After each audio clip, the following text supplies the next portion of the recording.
In this video, we're going to examine the likelihood or the probability of winning the UK National Lottery. Now, as a little bit of background, we need to know some of the details about the UK National Lottery. And in the UK National Lottery, there are 59 numbered balls, and those balls are numbered from 1 to 59. When you buy a ticket, you select 6 numbers.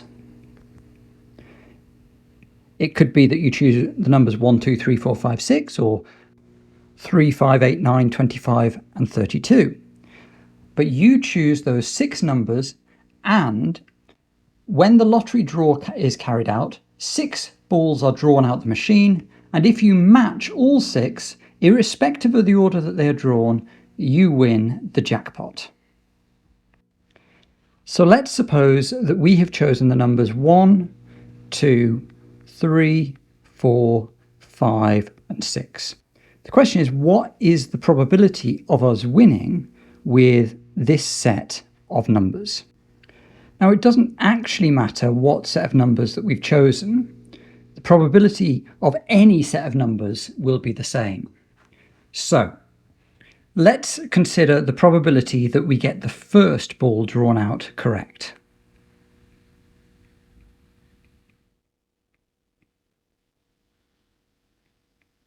So in other words, the first ball that we draw out of the machine is either 1, 2, 3, 4, 5 or 6. Well, we have 6 numbers on our ticket. There are 59 numbered balls, and you randomly select one of the balls out of the machine. So we have 6 numbers on our ticket. There are 59 possible outcomes. So the probability that you match the first ball drawn out of the machine is equal to 6 over 59, or 6/59ths. Now, what about the probability of getting the first and the second ball correct? So the probability that the first ball is correct and the second ball is correct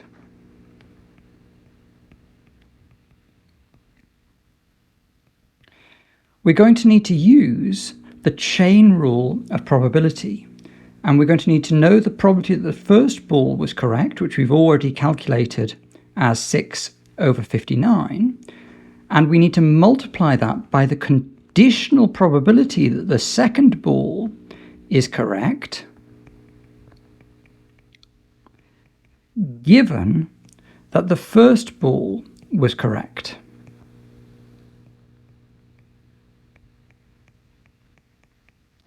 Now, how do we calculate this conditional probability? Well, we can get to this by thinking analytically about the number of balls left in the machine and the number of numbers on our ticket that haven't yet been used. So, because we've already drawn one ball out of the machine, we know that there are only 58 balls left in the machine. So the denominator of our probability is going to be equal to 58. Similarly, there are 5 numbers that haven't yet been matched on our ticket. So the probability that the second ball is correct, having matched that first ball, is going to be 5 over 58. So to find that joint probability, we're going to multiply together our 2 probabilities, and what we get is 30 over 3,422, or 15 over 1,711. Now we can carry on this process to calculate the probability of getting the first, the second, the third, the fourth, the fifth, and the 6th ball correct. So let's write down each of the conditional probabilities that we're interested in. So the probability that you get the third ball correct, conditional on getting the first and the second ball, is 4 over 57, because there's 57 balls left in the machine, of which 4 are matches for numbers on your ticket. Probability that the fourth ball is correct, conditional that the first, second, and third are correct, is 3/56. The probability that the fifth ball is correct, conditional on the first, second, third, and fourth ball being correct, is 2/55. And the probability that the sixth ball is correct, given that the first, second, third, fourth, and fifth ball are correct, is 1/54. So we can calculate the probability of getting all 6 balls correct by multiplying together each of these probabilities. So the probability of gaining all 6 balls is going to be equal to the probability of getting the first ball correct times by the conditional probability of getting the second ball correct, given that you've got the first ball correct, times by the probability of getting the third ball correct, given that you've got the first 2 correct, times by the probability of getting the fourth ball correct, given that you've got the first 3 correct, and so on.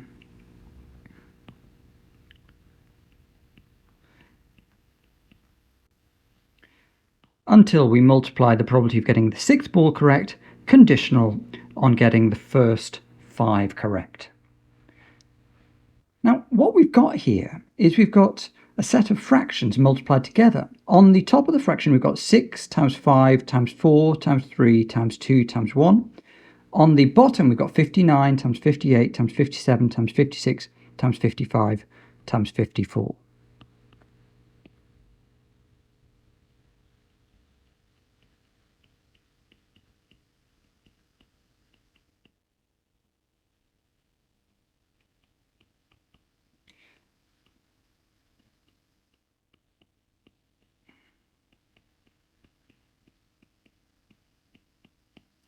And if we were to multiply out the top and the bottom of the fraction, what we would get is we'd get a probability equal to 1 over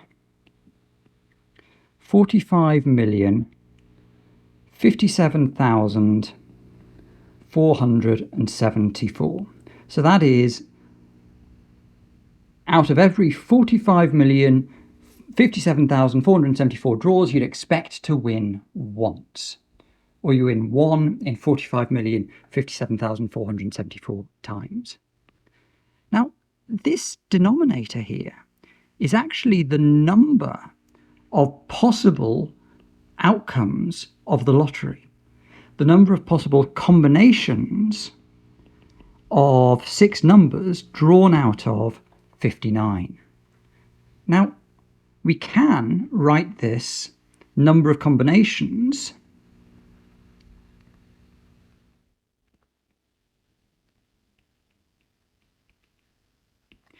by saying, well, let's invert each of these fractions, giving us 59 times by 58 times by 57 times by 56 times by 55 times by 54 over 6 times by 5 times by 4 times by 3 times by 2 times by 1. Now on this denominator we have 6 times 5 times 4 times 3 times 2 times 1. Now this is the same as 6 factorial.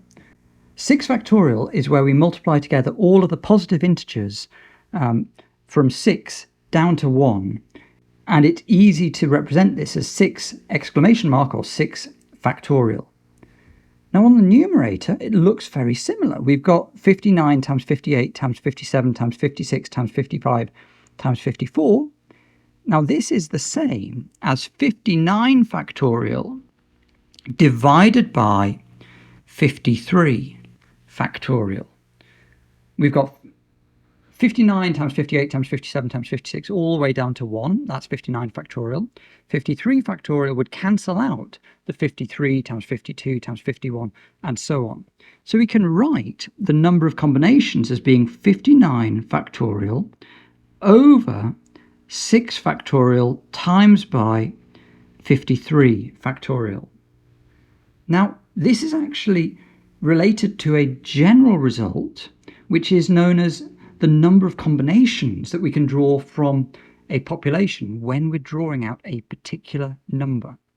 And we can write NCK if we're drawing out K outcomes from a population, and that population consists of N individuals, then this is going to be equal to N factorial over K factorial times by n minus k factorial. In the example we've just seen, n is 59, k is 6, we're drawing out 6 balls, and n minus k is 59 minus 6 is 53, or 53 factorial. And this is an important formula when you're trying to think about the number of possible combinations that you can draw out of that population.